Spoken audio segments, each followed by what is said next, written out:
আসসালামু আলাইকুম। আজকের ক্লাসে আপনাদের সবাইকে স্বাগত জানাচ্ছি। আমরা 46 বিসিএস প্রিলিমিনারি গণিত অংশের সমাধান করে দিব। একটু সময় লাগবে, আমি সব গ্রুপে একটু শেয়ার করে দিচ্ছি, তারপরে শুরু করে দিব। একটু সময় দেবেন আমাকে।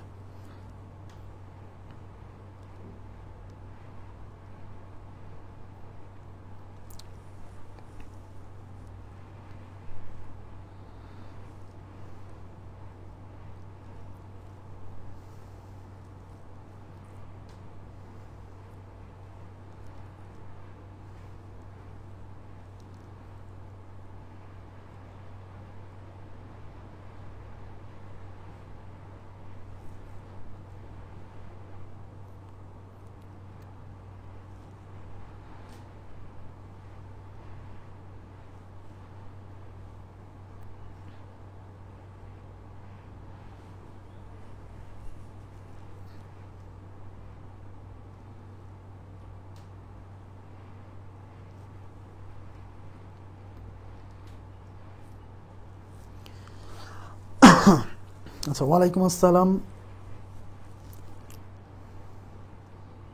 আচ্ছা, সবাই শুনতে পাচ্ছেন কিনা? সবাই শুনতে পাচ্ছেন কিনা একটু আমাকে জানান তো, কমেন্ট করে একটু জানান শুনতে পাচ্ছেন কিনা এবং ক্লিয়ার দেখা যাচ্ছে কিনা।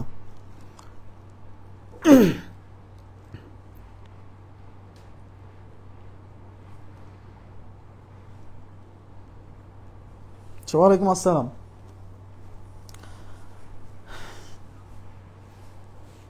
আচ্ছা, সবাই একটু কমেন্ট করেন তো কাইন্ডলি, মানে শোনা যাচ্ছে কিনা, ক্লিয়ার দেখা যাচ্ছে কিনা। আমি শুরু করে দিব এখনই। আচ্ছা, জি ক্লিয়ার বলছেন। ওয়ালাইকুম আসসালাম। পরীক্ষা কেমন হয়েছে সবার?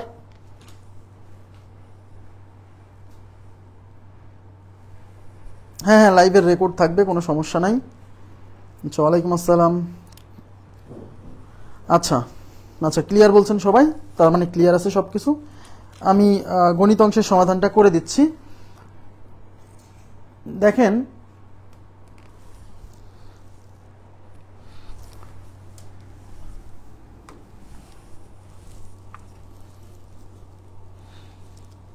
আচ্ছা, প্রথমে যে প্রশ্নটা ছিল একেবারেই ভগ্নাংশ থেকে, একেবারেই সহজ একটা কোশ্চেন ছিল। কি বলছে দেখেন, বলছে নিচের কোন ভগ্নাংশটি, সবাই একটু তাকান, নিচের কোন ভগ্নাংশটি 2/3 থেকে ছোট। তার মানে এখানে যে চারটা ভগ্নাংশ আছে, এই চারটা ভগ্নাংশের মধ্যে কোনটা হবে 2/3 থেকে ছোট। তার মানে আমি ক্লাসে কি বলছিলাম, যে যদি কখনো এরকম কোশ্চেন আসে, রেফারেন্স হিসেবে দেওয়া থাকে, তাহলে তখন এই প্রত্যেকটা ভগ্নাংশকে আমার এইটার সাথে কম্পেয়ার করতে হবে, এই 2/3 এর সাথে প্রত্যেককে কম্পেয়ার করতে হবে। তাহলে প্রথমে কি করব, এই 2/3 এর সাথে 33/55 কে কম্পেয়ার, 33/50 কে কম্পেয়ার করব। তাহলে 2/3 ইন্টু 33/50। মনে আছে আমরা ক্রস মাল্টিপ্লিকেশনের মাধ্যমে এগুলো বের করতাম। এবার আড়াআড়ি গুণ, 50 দুগুণী 100 আমরা এখানে লিখবো, আর 3 33 99 আমরা এখানে লিখবো। এই যে দুইটা ফলাফল আসবে না, এই ফলাফল দুইটার মধ্যে যে সংখ্যাটা বড় হবে, তার উপরে যে ভগ্নাংশটা থাকবে সেটা বড় হবে। তাহলে এই 99 আর 100-র মধ্যে 100 বড়, তার মানে 100-র উপরে আছে 2/3, সুতরাং 2/3 বড় কার চেয়ে? 33/50-এর চেয়ে। কিন্তু কোশ্চেনে চাইছে নিচের কোন ভগ্নাংশটি 2/3 থেকে বড়, কিন্তু এই দুজনের মধ্যে তো 2/3ই বড়, আমাকে বের করতে হবে 2/3 এর চেয়ে বড়, তাই এটা উত্তর না। কথা কি বুঝতে পারছেন? আচ্ছা, এবার আমরা 2/3 এর সাথে 8/11-কে কম্পেয়ার করব। 2/3 ইন্টু হচ্ছে 8 ডিভাইডেড বাই 11। আড়াআড়ি গুণ করলে পরে 11 দুগুণী 22 আর 3 আসছে 24। 24 আর 22-এর মধ্যে বড় কে? 24 বড়। তাহলে 24-এর উপরে আছে 8/11, সুতরাং 8/11 হচ্ছে বড় কার চেয়ে? 2/3 এর চেয়ে। আমার কোশ্চেনে বলছে 2/3 এর চেয়ে কে বড়, তাহলে আমি 8/11 পেয়ে গেছি। তাহলে আমাদের উত্তর হচ্ছে 8/11। আমার আর পরবর্তী দুইটা অপশন চেক করার দরকার নাই। কেন? কারণ আমাকে বলছে 2/3 এর চেয়ে বড় কে। আমি যেহেতু 2 নম্বর অপশনেই পেয়ে গেছি, আর এই চারটা অপশনের মধ্যে তো একাধিক অপশন উত্তর হবে না, যে কোনো একটা উত্তর হবে। ওকে, তাহলে 8/11 হচ্ছে আমাদের সঠিক উত্তর। নেক্সট কোশ্চেনে চলে যাচ্ছি। কি বলছে দেখেন,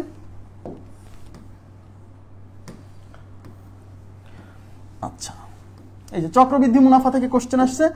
এখানে বলছে বার্ষিক 5% হার মুনাফায় 400 টাকার 2 বছরের চক্রবৃদ্ধি মূলধন। একটু তাকাবেন প্লিজ। চক্রবৃদ্ধি মূলধন মানে হচ্ছে চক্রবৃদ্ধি সুদ আসল।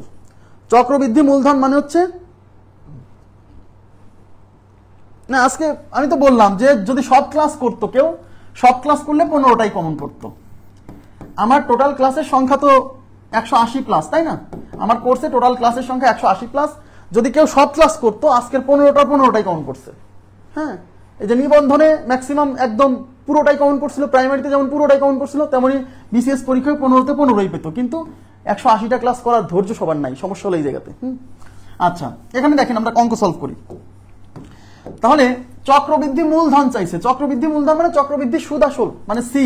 তাহলে আমাদের সূত্র কি? সূত্র হচ্ছে C is equal to P into 1 plus R divided by 100 to the power N. এই সি হচ্ছে চক্রবৃদ্ধি সুদ আসল, এই পি মানে হচ্ছে মূলধন, মূলধন হচ্ছে এই যে 400 টাকা, ইন্টু 1 প্লাস আর, আর এর মান হচ্ছে 5%, নিচে 100, আর এন হচ্ছে সময়, কয় বছর? 2 বছর। তাহলে 400 ইন্টু এই 5 দিয়ে কাটলে 5 আটকে 5, 5 20 100। এখানে লসাগু কত? লসাগু হচ্ছে 20, এই 20 অক্ষে 20 প্লাস হচ্ছে 1 তার উপরে 2। ওকে, তাহলে এখানে কি থাকছে? 400 ইন্টু উপর হচ্ছে 21 ডিভাইডেড বাই 20 তার উপর হচ্ছে স্কোয়ার। তাহলে 400 ইন্টু এই স্কোয়ারটা 21 এর উপর আছে, 20 এর উপর আছে, 21 এর উপর স্কোয়ার করলে হবে 441, আর 20 এর স্কোয়ার করলে হবে 400। এই 400 400 ক্যান্সেল, তাহলে উত্তর হচ্ছে 441 টাকা। তাহলে চক্রবৃদ্ধি সুদ আসল হচ্ছে 441 টাকা। এবার আমরা যাচ্ছি পরবর্তী প্রশ্নে। দেখেন পরবর্তী প্রশ্নে কি বলছে। এই প্রশ্নটাতে অনেকে ধরা খাইছে, এই প্রশ্নটাতে অনেকে ধরা খাইছে। দেখেন 100 থেকে বড় দুইটা পূর্ণ সংখ্যার যোগফল 300, বলছে সংখ্যা দুইটির অনুপাত কত। তো এই প্রশ্ন সলভ করার কনসেপ্ট কি? একটু তাকান প্লিজ। এই কোশ্চেন সলভ করার কনসেপ্ট হচ্ছে কতগুলো, এদিকে তাকান প্লিজ, এটা খুবই গুরুত্বপূর্ণ একটা কনসেপ্ট। কতগুলো সংখ্যার যোগফল তাদের অনুপাতের যোগফল দ্বারাও নিঃশেষে বিভাজ্য হবে, এটা হলো শর্টকাট। তার মানে হচ্ছে এই সংখ্যা, এই যে 100 থেকে বড় সংখ্যা দুইটার যোগফল দিয়ে আছে 300, এই 300 কি? এই 300 হচ্ছে সংখ্যা দুইটার যোগফল, সংখ্যা দুইটার যোগফল। এখন বলছে সংখ্যা দুইটার অনুপাত কত, তাহলে সংখ্যা দুইটার অনুপাত এই অপশনে দেওয়া আছে। তাহলে আমরা কি জানি?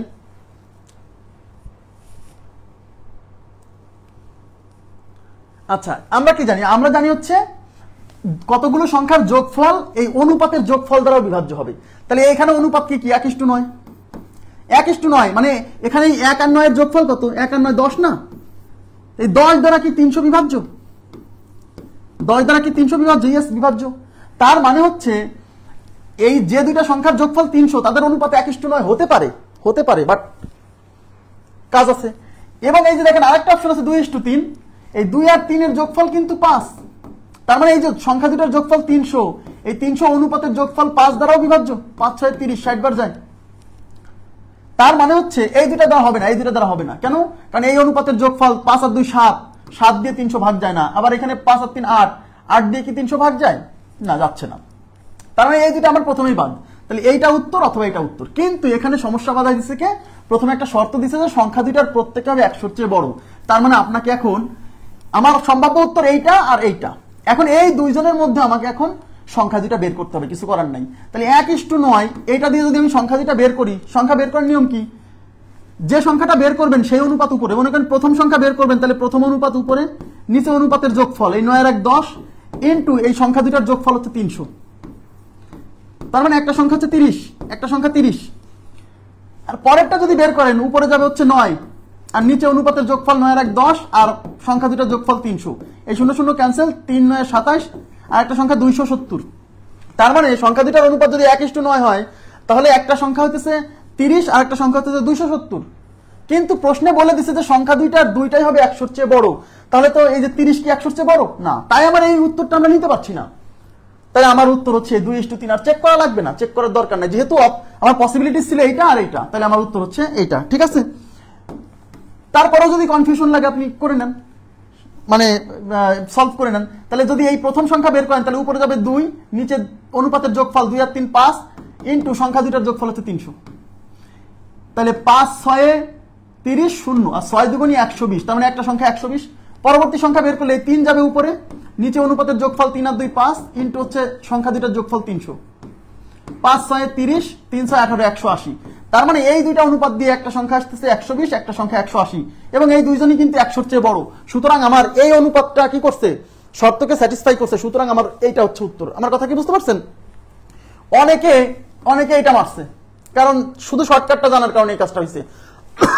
শর্টকাট হচ্ছে কতগুলো সংখ্যার যোগফল তাদের অনুপাতের যোগফল দ্বারাও নিঃশেষে বিভাজ্য, ব্যাস। এবার আমরা নেক্সট কোশ্চেনে চলে যাচ্ছি। নেক্সটে কি বলছে? এই যে অসমতার কোশ্চেন আসছে।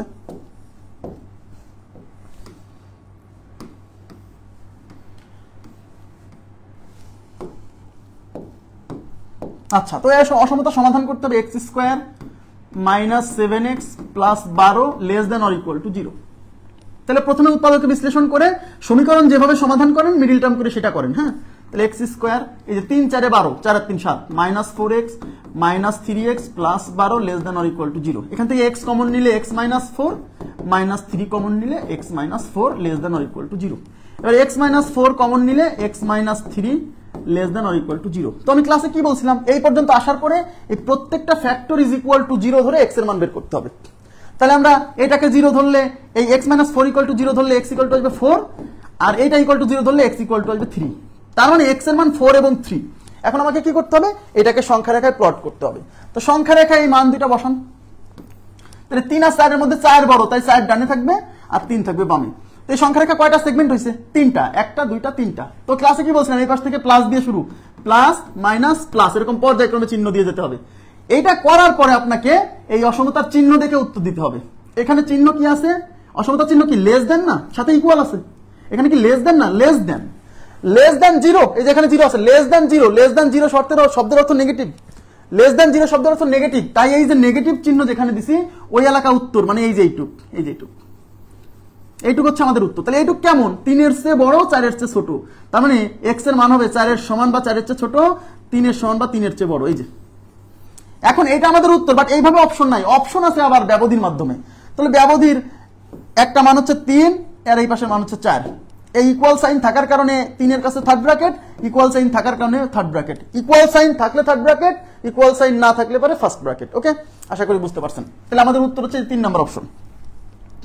নেক্সট কোশ্চেনে চলে যাচ্ছে, কি বলছে, এই যে মান নির্ণয় থেকে একটা প্রশ্ন আসছে। দেখেন কিসের মান নির্ণয় করতে বলছে, দেওয়া আছে কি মান, x² + y² + z² = 2 আর xy + yz + zx = 1 হলে আমাদেরকে এই মানটা বের করতে বলছে। তো প্রথমে আমরা এই মানটাকে ভাঙবো। তাহলে আমাদের কি আছে একটু তাকাবেন প্লিজ, কি আছে, x + 2y এর whole square plus y + 2z এর whole square plus z + 2x এর হোল স্কয়ার। তো এটাকে a ধরেন, এটাকে b ধরেন। তাহলে a + b হোল স্কয়ার করলে কি হবে, a² + 2ab + b² মানে এটার উপর স্কয়ার করলে 2 এর স্কয়ার 4 হবে, y এর স্কয়ার y² হবে, তার মানে এটা হচ্ছে 4y²। ঠিক আছে, এবার এখানে করলে এটাকে a ধরেন, এটাকে b ধরেন, a² + 2ab + b² মানে এটার স্কয়ার করলে এই 2 এর স্কয়ার 4 হবে, z এর স্কয়ার হবে z², তাহলে 4z² প্লাস এটাকে a ধরেন, এটাকে b ধরেন, a + b হোল স্কয়ার করলে z² + 2 * z * 2x + 2x এর হোল স্কয়ার করলে হবে 4x²। এখন দেখেন এটা একটা x² আর এখানে 4টা x², একটা x² আর 4টা x² যোগ করলে হবে 5টা x²। এখানে আছে 4y² আর এখানে y², এই দুটো যোগ করলে হবে 5y²। হ্যাঁ, আচ্ছা, এখানে আছে 4z², এখানে আছে z², এটা যোগ করলে হবে 5z²। এখন দেখেন এই যে অংশ আছে 2 × 2 = 4 আর xy 4xy, এটা হচ্ছে 4xy। ওকে, আর এটা হচ্ছে 2 আর 2 4 আর yz 4yz প্লাস এখানে হচ্ছে 2 আর 2 4 zx, তারপর 4zx। এবার দেখেন এখান থেকে 5 কমন নিলে 5 × x² + y² + z², আর এখান থেকে 4 কমন নিলে 4 × xy + yz + zx। ওকে, আচ্ছা, এখন 5 × এটার মান দেওয়া আছে, দেখেন এটার মান দেওয়া আছে 2 প্লাস এটা হচ্ছে 4 × এটার মান দেওয়া আছে দেখেন 1। তাহলে 5 × 2 মানে হচ্ছে 10 আর 4 × 1 মানে হচ্ছে 4, তাহলে 10 আর 4 কত, 14। তাহলে আমাদের উত্তর হচ্ছে 14, এই অঙ্কের উত্তর হচ্ছে 14। ক্লিয়ার? আচ্ছা, এবার আমরা চলে যাচ্ছি পরবর্তী প্রশ্নে। এই যে পরবর্তী প্রশ্নে সরল সমীকরণ সমাধান আসছে। দেখেন x এবং y এর মান বের করতে বলছে। এগুলো অপশন টেস্টও করতে পারেন, যদি এটা খুবই সহজ ছিল। 1 নাম্বার ইকুয়েশন কি, 3x - y = 3, আর 2 নাম্বার ইকুয়েশন হচ্ছে 5x + y = 21। এখন দেখেন এখানে y এর সহগণ, এখানে y এর সহগণ, এখানে মাইনাস আছে, এখানে প্লাস আছে, তার মানে ইকুয়েশন দুটো যোগ করলে এই y কেটে যাবে। যোগ করতেছি, হ্যাঁ, 5 আর 3 8 8x, আর এই পাশে 21 আর 3 যোগ করলে 24। এই 8 এই পাশে গুণ আছে, ওই পাশে যে ভাগ হবে, তাহলে x = 24 / 8, তাহলে x = 3। তার মানে x এর ভ্যালু 3, আর প্রথম মানটা যেহেতু x এর মান হবে, তাহলে x এর মান 3 এখানেও আছে, এখানেও আছে। সুতরাং আমার এই x এর মান 1 নম্বরে বসান, x এর মান 1 এ বসিয়ে, x এর মান 1 এ বসান, এখানে বসান। তাহলে 3 × এই যে এক্স এর মান বসান 3 মাইনাস ওয়াই বের করবেন, রেখে দেন, এই পাশে 3 3 3 এর 9 মাইনাস ওয়াই ইকুয়াল টু 3। এই 9 ওই পাশে নিয়ে যান, তাহলে এই পাশে থাকবে মাইনাস ওয়াই, এই পাশে 3 9 ওই পাশে গেলে মাইনাস 9, তাহলে minus Y equal to minus 6, minus minus cancel, Y is equal to 6, Y এর ভ্যালু 6 আর এক্স এর ভ্যালু 3, তাহলে এই 4 নাম্বার অপশন হচ্ছে আমাদের উত্তর। ঠিক আছে, 4 নাম্বার অপশন। আচ্ছা, এবার পরবর্তী কোশ্চেনে চলে যাচ্ছি। পরবর্তী প্রশ্নে কি আছে, সূচক থেকে প্রশ্ন আসছে, দেখেন খুবই সহজ একটা কোশ্চেন। আচ্ছা, এখানে কি আছে, এখানে আছে half into 2 two the power x minus 3 plus 1 is equal two 4। X এর মান বের করতে হবে, তাহলে এক্স এর মান সমীকরণ যেভাবে সমাধান করে, তাহলে এক্স বাদে সব আগে ওই পাশে পার করে দিই, এই প্লাস 1 আগে ওই পাশে যাবে, তাহলে এই পাশে থাকবে হচ্ছে half into 2 two the power x minus 3, এই 1 ওই পাশে গেলে, আচ্ছা এখানে 5 আছে, সরি 5, তাহলে এই 5 থেকে 1 বিয়োগ হলে 4, তাহলে half into 2 two the power x minus 3 is equal two 4। এবার এই 2 এই পাশ থেকে ওই পাশে নিয়ে যান, এই পাশে 2 ভাগ আছে, ওই পাশে আড়াআড়ি যায় গুণ হবে, তাহলে এই পাশে থাকবে 2 two the power x minus 3, আর এই 2 ওই পাশে যায় 4 এর সাথে গুণ হয়ে 4 দুগুণী 8।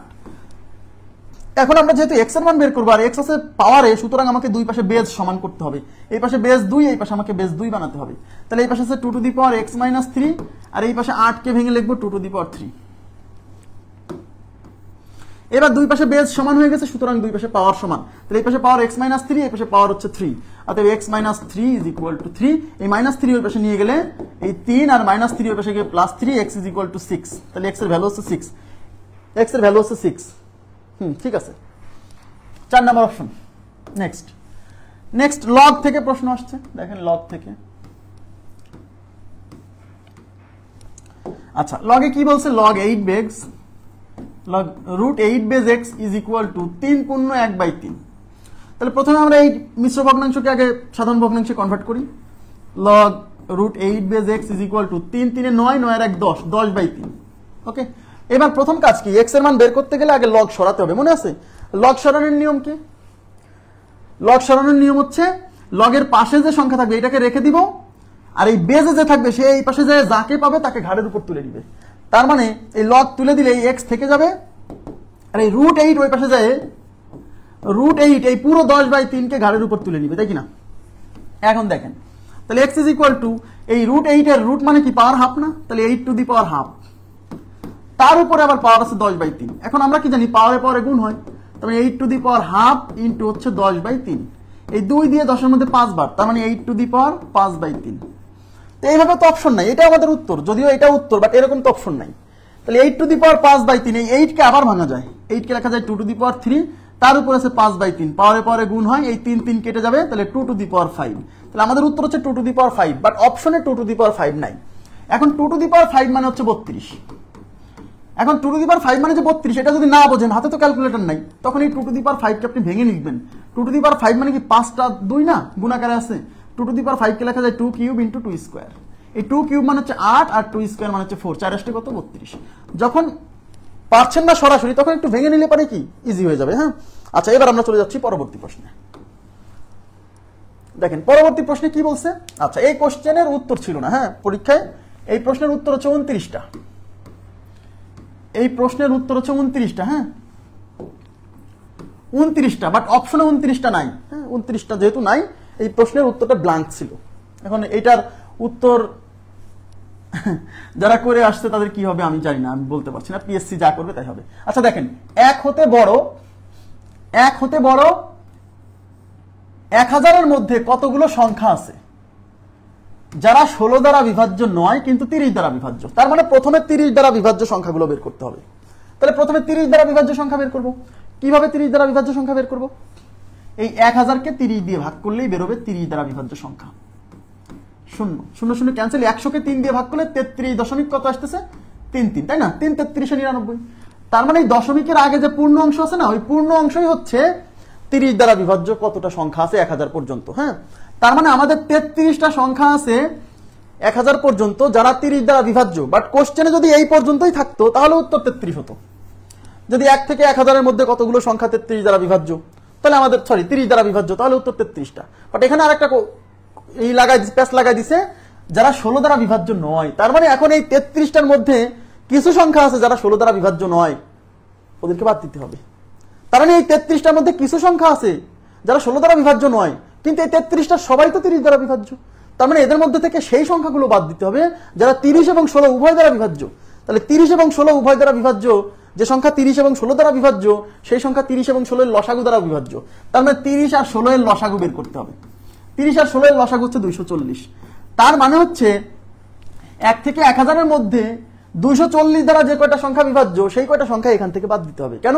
কারণ ওই সংখ্যাগুলো আবার 16 দ্বারা বিভাজ্য, ওদেরকে তো নেওয়া যাবে না। কারণ বলে দিছে কতগুলো সংখ্যা আছে যারা 16 দ্বারা বিভাজ্য নয় কিন্তু 30 দ্বারা বিভাজ্য। আমি কি বুঝাইতে পারছি? তাহলে এখন 240 দিয়ে এখন 1000কে ভাগ করতে হবে। তাহলে 1000 ডিভাইডেড বাই 240, এই শূন্য শূন্য ক্যান্সেল। 100কে 24 দিয়ে ভাগ করলে 4 24 96, তার মানে 4 পয়েন্ট সামথিং। তার মানে হচ্ছে এই দশমিকের আগের অংশটা নিব আমরা। হ্যাঁ, তার মানে 1000 পর্যন্ত 240 দ্বারা বিভাজ্য সংখ্যা আছে হচ্ছে 4টা। 240 দ্বারা বিভাজ্য এই 4টা সংখ্যা আমার এই 33টার মধ্যে আছে, বাদ দিতে হবে। তার মানে 33 মাইনাস 4 ইজ ইকুয়াল টু 29টা। তার মানে 1 থেকে 1000 এর মধ্যে 29টা সংখ্যা আছে যারা 30 দ্বারা বিভাজ্য কিন্তু 16 দ্বারা বিভাজ্য নয়। ক্লাসে যদিও জিনিসটা আরো সুন্দরভাবে বুঝাইছি, যেহেতু প্রশ্ন সলভ করতেছি আমি এখানে ব্যাখ্যা ওরকম ভাবে যাচ্ছি না, ঠিক আছে, জাস্ট সলভ করে দিচ্ছি। নেক্সট, আচ্ছা দেখেন এখানে কি বলছে, একটা সিলিন্ডারের বৃত্তীয় তলের ব্যাসার্ধ, এই যে একটা সিলিন্ডার, এই যে একটা সিলিন্ডার, বৃত্তীয় তল মানে এই যে এই যে এই যে এই তল, এই তল দুইটাকে বলে বৃত্তীয় তল।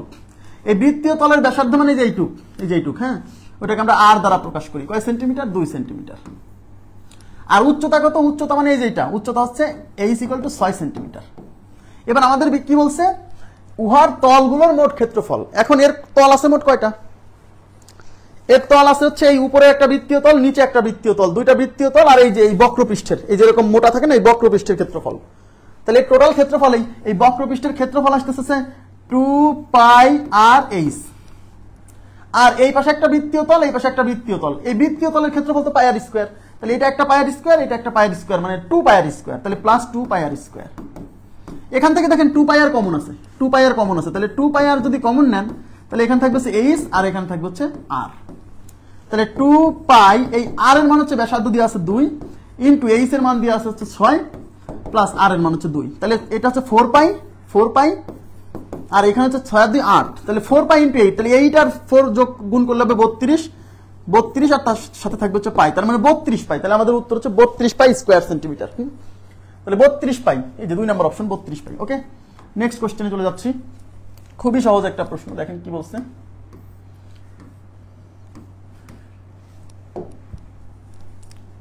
কোন একটি ত্রিভুজের দুইটি কোণের পরিমাপ 28 ডিগ্রি এবং 62 ডিগ্রি। তাহলে দুইটা কোণের মান দেওয়া আছে, বলছে ত্রিভুজটি কোন ধরনের।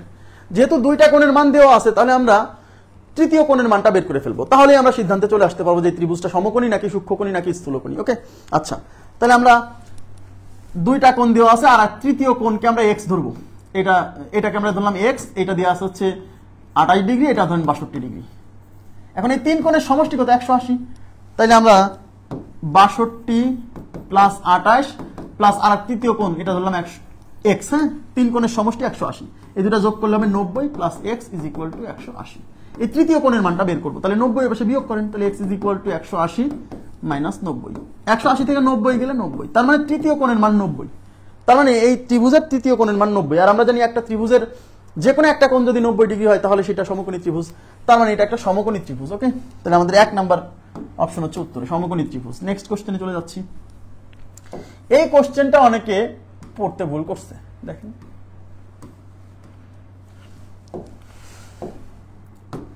4 সেন্টিমিটার বাহু বিশিষ্ট বর্গক্ষেত্রে পরিলিখিত বৃত্ত। আচ্ছা, পরিবৃত্ত পড়ছেন না? পরিবৃত্ত, একটা হলো অন্তবৃত্ত আর একটা হচ্ছে পরিবৃত্ত। তাহলে বর্গের অন্তর্বৃত্ত মানে হচ্ছে বর্গের অন্তর্বৃত্ত মানে বর্গের ভেতরে বৃত্ত, বর্গের ভেতরে বৃত্ত যা এই 4 বাহুকে স্পর্শ করে যাবে। আর বর্গে পরিলিখিত বৃত্ত মানে বর্গের এই 4 কোণা দিয়ে যে বৃত্ত গেছে। তাহলে এই অঙ্ক কিন্তু বর্গের 4 কোণা দিয়ে বৃত্ত গেছে সেটা করতে হবে, মানে অপশনে কিন্তু এইটারও উত্তর আছে এটার উত্তর আছে, যে যেটা করছে তার উত্তর আসছে। হ্যাঁ, দেখেন তাহলে বর্গক্ষেত্রে পরিলিখিত বৃত্ত মানে হচ্ছে বর্গক্ষেত্রের 4 কোণা দিয়ে বৃত্ত গেছে, সেই এরকম একটা বৃত্ত, এই যে বর্গক্ষেত্রের 4 কোণা দিয়ে বৃত্ত গেছে। তাহলে আমি কি বলছিলাম, তাহলে বৃত্তের ক্ষেত্রফল চাইছে, তাহলে বৃত্তের ক্ষেত্রফল হচ্ছে পাই আর স্কয়ার, তাই কি না? তাহলে বৃত্তের ক্ষেত্রফল যদি বের করতে হয় আমার বৃত্তের ব্যাসার্ধ লাগবে, কিন্তু অঙ্কে বৃত্তের ব্যাসার্ধ না দিয়ে দিছে হচ্ছে 4 সেন্টিমিটার বাহু বিশিষ্ট এই বর্গের প্রত্যেক বাহু, এই যে এই প্রত্যেক বাহুর দৈর্ঘ্য হচ্ছে 4। তাহলে আমরা জানি বর্গে পরিলিখিত বৃত্তের এই বর্গের যে কর্ণ না, এই বর্গের কর্ণই হচ্ছে এই বৃত্তের ব্যাসার্ধ। খেয়াল করে দেখেন, সরি ব্যাস, ব্যাস, এই বর্গের কর্ণই হচ্ছে বৃত্তের ব্যাস। তো বৃত্তের ব্যাসের সূত্র কি, সরি এই বর্গের কর্ণের সূত্র কি, এই বর্গের কর্ণ হচ্ছে √2a, √2a, যেখানে a হচ্ছে এই বর্গের প্রতিটা বাহু। তাহলে √2 ইন্টু হচ্ছে এর মান হচ্ছে 4,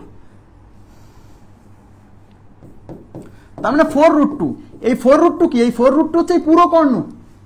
তাহলে এই পুরো কর্ণটাই কিন্তু এই বৃত্তের ব্যাস, আর ব্যাসার্ধ মানে এই কর্ণের অর্ধেক, এই কর্ণের অর্ধেক, তার মানে এটা হচ্ছে ব্যাস কার, বৃত্তের। তাহলে 4√2 কে আমার 2 দিয়ে ভাগ করে ব্যাসার্ধ বের করতে হবে। তাহলে ব্যাসার্ধ হচ্ছে 2√2, বুঝছেন? এই বৃত্তের ব্যাসার্ধ হচ্ছে 2√2। এখন আমার বৃত্তের ক্ষেত্রফল কি, পাই আর স্কোয়ার। তাহলে পাই ইন্টু এই আর এর মান বের করছেন 2√2, তার উপর স্কোয়ার মেরে দেন। তাহলে পাই ইন্টু এই 2 এর স্কোয়ার 4 আর √2 স্কোয়ার হচ্ছে 2, 4 দুগুণে 8, তাহলে 8 পাই। তাহলে আমাদের উত্তর হচ্ছে 8 পাই। এই প্রশ্নের উত্তর হচ্ছে 8 পাই। কিন্তু কেউ যদি বর্গের ভিতরে বৃত্ত চিন্তা করে তার উত্তর হবে 4 পাই, ওটা কিন্তু হবে না। হ্যাঁ, নেক্সট কোশ্চেনে চলে যাচ্ছি। এই দেখেন বিন্যাস থেকে খুবই সহজ একটা প্রশ্ন দিছে। আচ্ছা, যে শব্দটা দেওয়া আছে সেটা হচ্ছে কনিক, CONIC। এই কনিক শব্দটার সবগুলো অক্ষর নিয়ে বিন্যাস সংখ্যা। তাহলে এখানে কয়টা বর্ণ আছে, 1টা 2টা 3টা 4টা 5টা। তাহলে 5টা বর্ণকে সাজানোর উপায় 5 ফ্যাক্টোরিয়াল। এই 5টা বর্ণের মধ্যে কি একই জিনিস আছে, এই যে সি আছে 2টা, যেহেতু 2টা সি আছে তাই 2 ফ্যাক্টোরিয়াল দিয়ে ভাগ। এই 5 ফ্যাক্টোরিয়ালের মানে হচ্ছে 120 আর 2 ফ্যাক্টোরিয়াল মানে হচ্ছে 2 দিয়ে 120 কে কাটলে 60। 5 ফ্যাক্টোরিয়াল মানে তো বুঝেন 5 ইন্টু 4, 5 থেকে 4 1 পর্যন্ত গুণ। হ্যাঁ, আচ্ছা, তাহলে আমাদের উত্তর হচ্ছে 60। তাহলে এরকম বিন্যাস সংখ্যা হবে কয়টা, 60টা। ওকে, নেক্সট কোশ্চেনে যাচ্ছি। দেখেন সেট থেকে প্রশ্ন আসছে, খুবই সহজ একটা প্রশ্ন। এ একটা সেট, এই এ সেটের উপাদান কারা, এই এ সেটের উপাদান হচ্ছে এক্স, এবং এক্স কেমন, এক্স হলো 5 এবং 7 দ্বারা বিভাজ্য, এবং এক্স এর মান অবশ্যই 150 এর চেয়ে ছোট হবে। তার মানে এক্স হলো 5 এবং 7 দ্বারা বিভাজ্য। তো 5 এবং 7 দ্বারা বিভাজ্য কারা, যে সংখ্যা 5 এবং 7 দ্বারা বিভাজ্য সেই সংখ্যা 5 এবং 7 এর লসাগু দ্বারা বিভাজ্য। তার মানে 5 এবং 7 এর লসাগু হচ্ছে 35। তার মানে 5 এবং 7 দ্বারা বিভাজ্য মানে হচ্ছে 35 দ্বারা বিভাজ্য হতে হবে। তার মানে আমাকে 35 দ্বারা বিভাজ্য সংখ্যা নিতে হবে যেন 150 এর উপরে না যায়। তাহলে 35 দ্বারা বিভাজ্য সংখ্যা কে কে, 35, 35 দুগুণে 70, 3 35 105, 4 35 140। কিন্তু এরপরে যদি 35 এর 5 35 নেই তাহলে 175, কিন্তু আমাকে 150 পার হওয়া যাবে না। তার মানে আমার এই এ সেটের উপাদান হচ্ছে এই 4টা। তাহলে এ সেটের উপাদান 4টা অঙ্কে চাইছে, তবে power set of A, power set of এর সদস্য কয়টা, মানে উপাদান কয়টা। তাহলে এ সেটের পাওয়ার সেট কি বলেন তো, এই এ সেটের যতগুলো উপসেট সম্ভব সেই উপসেটগুলোর সেটই হচ্ছে এ সেটের পাওয়ার সেট। তার মানে এই এ সেটের উপসেট যতগুলো হবে এই পাওয়ার সেটের সদস্য ততগুলো হবে। তার মানে এই এ সেটের সদস্য কয়টা, উপাদান কয়টা, 1টা 2টা 3টা 4টা, তার মানে n এর মান 4। তাহলে এই এ সেটের উপসেট কয়টা হবে, 2 two the power n, 2 two the power n, n মানে হচ্ছে 4, তার মানে 16টা। তার মানে এ সেটের উপসেট হবে 16টা, সুতরাং এ সেটের পাওয়ার সেটের উপাদান হবে 16টা। আশা করি বুঝতে পারছেন। তাহলে উত্তর হচ্ছে 16টি, 4 নম্বর অপশন। কোন সেটের উপাদান যতটি, ঠিক আছে, কোন সেটের উপসেট যতটি ওই সেটের পাওয়ার সেটের উপাদান ততটি। তাহলে এই সেটের উপাদান যে উপসেট যেহেতু 16টা, সুতরাং এই সেটের যে পাওয়ার সেট হবে তার উপাদান হবে 16টা বা সদস্য হবে 16টা। আচ্ছা, সম্ভাবনা থেকে একেবারে সহজ একটা প্রশ্ন আসছে। দেখেন এখানে কি বলছে, এই অঙ্কটা আপনি দুই ভাবে করতে পারবেন। বলছে একটি থলিতে 5টি নীল 10টি সাদা 20টি কালো বল আছে, দৈব চয়নের মাধ্যমে একটি বল তুললে সেটি সাদা না হওয়ার সম্ভাবনা। তাহলে দেখেন এই যে 5 হোয়াইট 5টি নীল, তাহলে 5টা হচ্ছে ব্লু প্লাস 10টা হচ্ছে সাদা মানে 10 হোয়াইট প্লাস 20টা হচ্ছে কালো ব্ল্যাক। এখন টোটাল বল কয়টা, 20 আর 10 30 আর 5 35। আচ্ছা, এখন সাদা, আচ্ছা সাদা না হওয়ার সম্ভাবনা, নিচে আসবে কি, নিচে আসবে টোটাল বল সংখ্যা 35, আর উপরে কি, যেহেতু অঙ্কে চাইছে সাদা না হওয়ার সম্ভাবনা, তার মানে উপরে যাবে সাদা বাদে যা আছে সব, উপরে যাবে সাদা বাদে যা আছে সব। তাহলে সাদা বাদে, তাহলে সাদা হলো 10টা, এই 10টা বাদে আছে কি, 5টা ব্লু 20টা ব্ল্যাক, তাহলে 20 আর 5 যোগ করলে 25, তাহলে উপরে যাবে হচ্ছে 25, তাহলে 5 5 25, 5 7 35, তাহলে 5/7, তাহলে বলটি সাদা না হওয়ার সম্ভাবনা হচ্ছে 5/7। অথবা এটা আপনি এভাবেও করতে পারেন, বলটা সাদা হওয়ার সম্ভাবনা বের করে 1 থেকে বিয়োগ করলেও আসবে বলটি সাদা না হওয়ার সম্ভাবনা। যেহেতু আমরা সরাসরি সাদা না হওয়ার সম্ভাবনা বের করতেছি, যার সম্ভাবনা বের করবেন সেটা উপরে, আর নিচে হচ্ছে টোটাল, তাহলে টোটাল 35টা, তাহলে 35 নিচে। আর সম্ভাবনা বের করতে বলছে কিসের? সাদা না হওয়ার সম্ভাবনা, তার মানে সাদা বাদে যা আছে সেটা নিতে হবে উপরে। তাহলে সাদা বাদে আছে কি? ব্ল্যাক আর ব্লু, তাহলে ওদের যোগফল হচ্ছে 20। ওকে, তো আশা করি বুঝতে পারছেন। এই পর্যন্তই 15টা কোশ্চেন ছিল। মোটামুটি আমার কাছে মনে হয়েছে যে ম্যাথ কোশ্চেনটা খুব বেশি কঠিন হয়নি, মানে স্ট্যান্ডার্ড হয়েছে, সহজও না একেবারে সহজও না, তবে স্ট্যান্ডার্ড। এখান থেকে 10+ পাওয়া একেবারেই সহজ, তবে 15 পাওয়া উচিত। আমি মনে করি যে এই কোশ্চেনে 15 পাওয়া উচিত, যদিও পাবে না, কারণ একটা কোশ্চেন ভুল ছিল, ওই কোশ্চেনের উত্তরটা তো নাই, 29টা হবে সংখ্যা। হ্যাঁ, তো আজকের মতো এই পর্যন্তই রাখবো। ভালো থাকবেন সবাই, আল্লাহ হাফেজ।